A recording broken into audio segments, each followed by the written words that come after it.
In the spring of 1947, the United States Congress passed a provision buried inside an agricultural appropriations bill that made it illegal to sell a specific soil treatment across state lines without a federal registration number. The registration process cost more than most small farms earned in a year. No Amish farmer applied for one. None of them needed to, because what they were burying in their fields every spring could not be bought, could not be patented, and could not be sold. It came from the earth. It went back into the earth. And it produced yields that the synthetic fertilizer industry, which had just spent 4 years lobbying for that provision, could not match at any price. I want to start with what they are burying, because the name sounds ordinary until you understand the biology. And the biology is the reason a provision was written to eliminate commercial distribution. In the same year, the synthetic nitrogen industry was scaling up. The Amish bury biochar, not charcoal from a grill bag, not activated charcoal from an aquarium store, a specific form of carbon produced by burning organic material at high temperatures in a low-oxygen environment, a process called pyrolysis. The result is a porous, stable form of carbon that does not decompose in soil the way organic matter does. It does not break down in 1 season.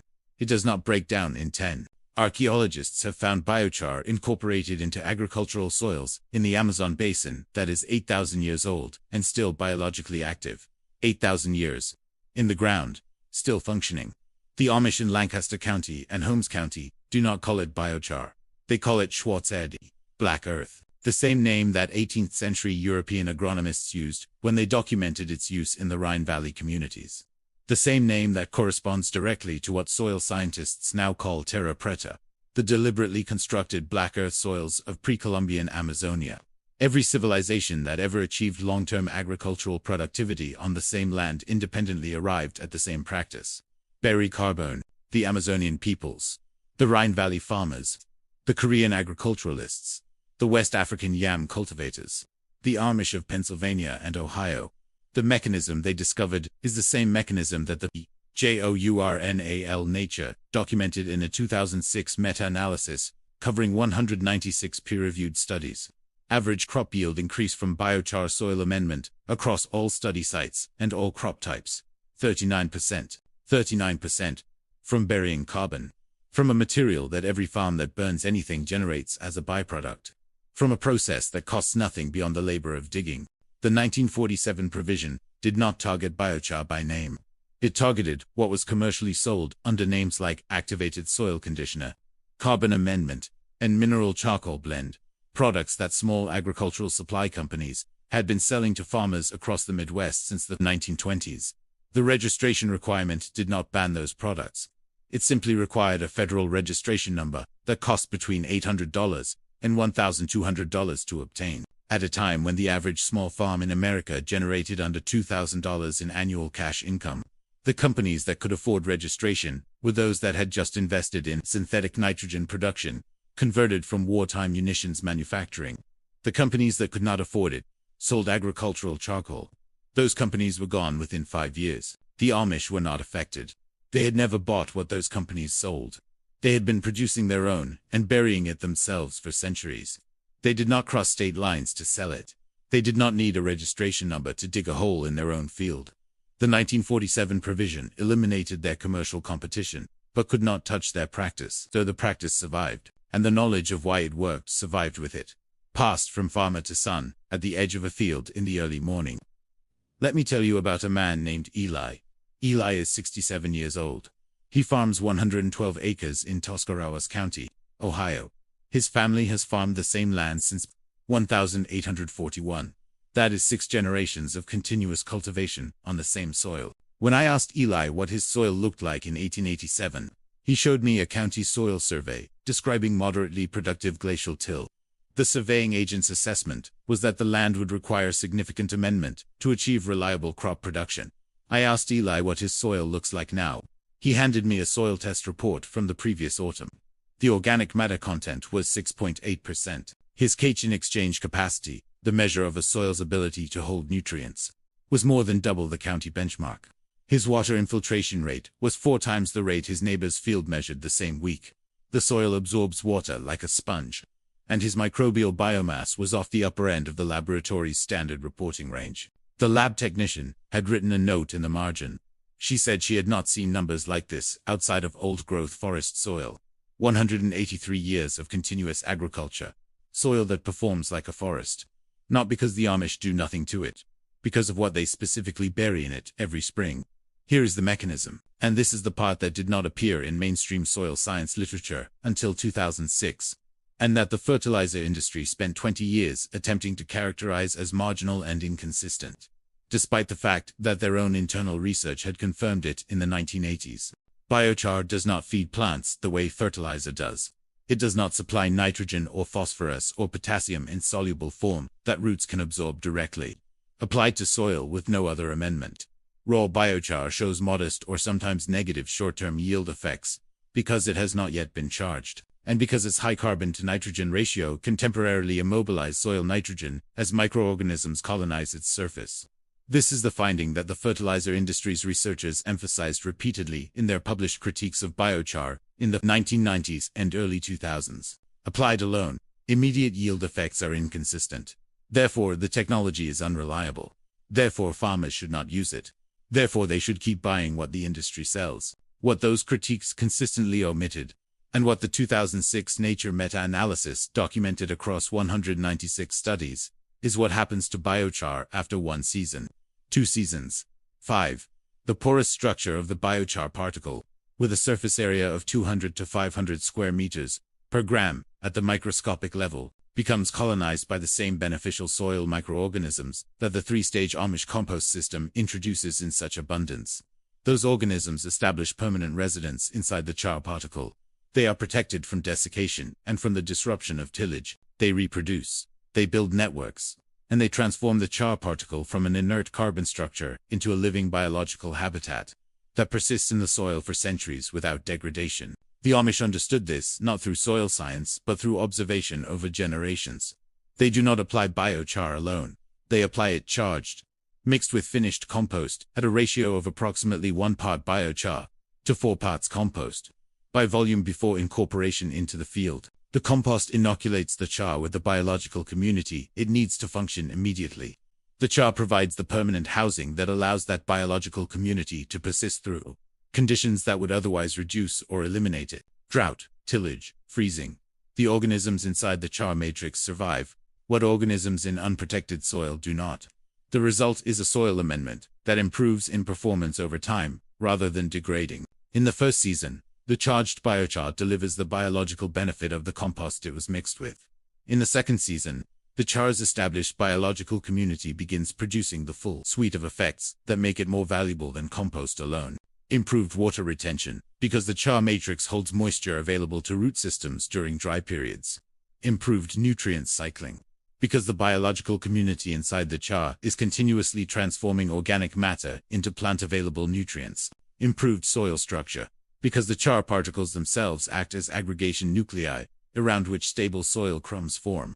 And critically, improved buffering against the salinity stress that synthetic fertilizer applications impose, because the char's ion exchange capacity captures and holds nutrient cations that would otherwise leach below the root zone or volatilize into the atmosphere. After 5 years of annual charged biochar application, the 2006 Nature meta-analysis found yield effects averaging 39% above untreated controls. After 10 years, the effects were larger, not smaller. After 20 years, the soils showed characteristics more consistent with mature forest soil. The biochar particles were still present, still biologically active, still improving. They will still be there in 100 years, in 1,000. The 8,000-year-old Amazon biochar is proof. Now I need to tell you about 1943, because the 1947 provision did not emerge from nowhere. It was the culmination of a lobbying campaign that began when the US government signed contracts with DuPont, Allied Chemical, and Standard Oil.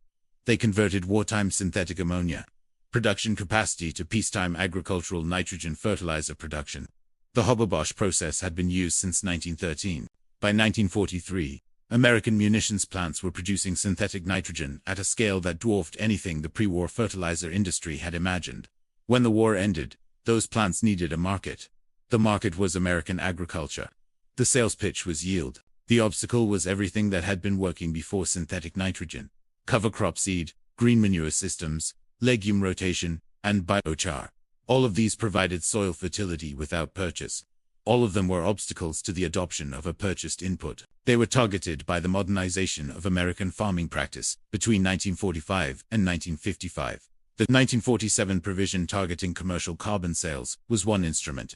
The USDA Extension Service shifted training away from traditional soil management towards synthetic input recommendations. University funding required focus on chemical fertility.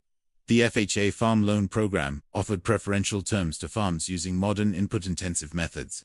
Together, they created an environment where a farmer who wanted to maintain traditional management faced economic disadvantage and restricted access. The Amish were insulated from every one of these pressures. They did not borrow, employ agents, or buy what the Extension Service recommended. They produced their own biochar from wood waste, mixed it with compost, and buried it in their own fields every spring for 6 generations.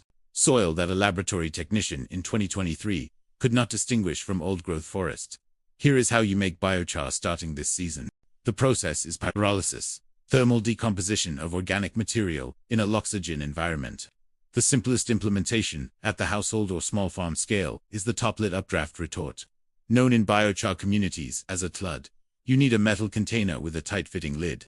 A 55-gallon steel drum is ideal, but a 5-gallon metal bucket works for small batches. You drill a series of small holes, half-inch diameter, around the base of the container for primary air intake. You fill the container with dry woody material, wood chips, small branches, corn cobs, rice hulls, any dense dry carbon source. You light the material from the top, which is the critical distinction from an ordinary fire. Lighting from the top creates a combustion zone that moves downward through the material, while pyrolysis gases rise upward. Pyrolysis gases burn off at the top of the fire, and the material below converts to char, rather than ash. When the visible flame and smoke from the top of the container turn from yellow and white to nearly transparent, the pyrolysis is complete, and you seal the lid tightly to exclude oxygen. No oxygen means no combustion. The char cools inside the sealed container. When the container is cool enough to handle, you open it. If the material has turned to gray ash, it burned too completely. If it has turned to black, brittle carbon that retains the original structure of the wood, you have quench the finished char with water or with liquid compost tea if you have it. Quenching with compost tea simultaneously cools the char and begins inoculating it with the microbial community it needs. Crush the quenched char to pieces no larger than half an inch. Smaller pieces have more surface area available for microbial colonization. Mix the crushed char with finished compost at 1 part char to 4 parts compost, and let the mixture sit for 2 to 4 weeks. This pre-charging period allows the compost microorganisms to colonize the char surface before it goes into the ground. Apply the charged biochar at a rate of 1 to 2 pounds per square foot of garden bed, incorporated to a depth of 6 inches. In a row crop context, apply in the furrow at planting time at roughly half a ton per acre in the first year. The initial application is the most important. The char stays. Every application builds on what is already there. After 5 years of annual application, your soil carbon is climbing toward the level that Eli's family built over 6 generations. Your biology is on a trajectory that no synthetic program can match because no synthetic program builds what stays. The Amish do not measure their soil in parts per million of soluble nitrogen. They measure it in decades, in generations. Whether the field they give their son is better or worse than what they were given. That is the measurement that matters. Eli's soil test from last autumn showed numbers that a laboratory technician had never seen outside a forest. His great-great-grandfather received land the 1887 county survey described as moderately productive at best. 6 generations of Schwarz-Erde, black earth, biochar, and compost, every spring, in the ground before the seed goes in. The 1947 provision eliminated the companies that sold this material commercially. It could not reach into Eli's field. It could not extract what 6 generations had buried. It could not take back what the earth had already incorporated and transformed into something no synthetic program has ever replicated. The carbon is still in that field. It has been there since before Eli's grandfather was born. It will be there after Eli's grandchildren are gone. And every spring, Eli adds more. Tell me in the comments whether you have ever made or used biochar and what you observed. And tell me what your soil looks like.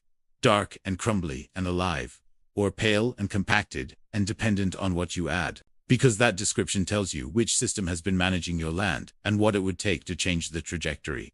Hit subscribe, because next week I am going to show you what the Amish do with the pyrolysis gases. that come off the top of the biochar killed during production. A fuel so energy-dense that a single batch produces enough gas to run a modified engine for 4 hours.